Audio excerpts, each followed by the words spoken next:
Welcome back. In this short video, we're going to use a rule called side, side, side to prove triangles' congruence. Alright, let's look at the first question.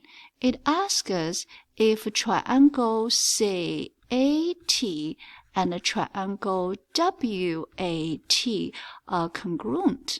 Let's look at given information by checking the symbols. It says CT and TW.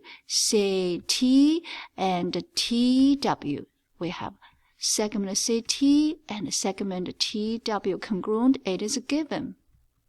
So that's the first side. We have AT, you are yourself. That's reflexive property of congruence. And that's the second S. The last S is here.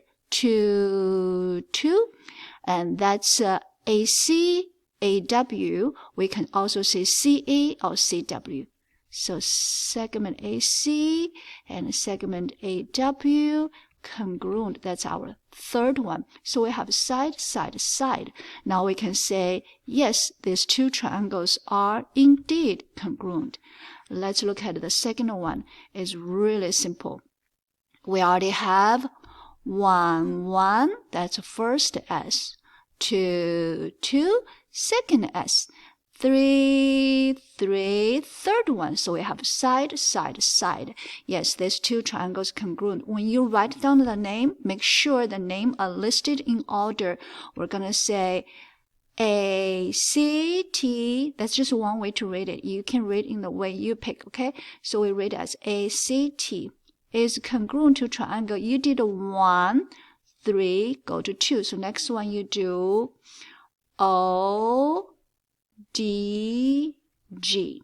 Okay? Of course, you can do T, A, C. You can also do G, O, D. Just make sure you follow the order 1, 1, 2, 2, 3, 3.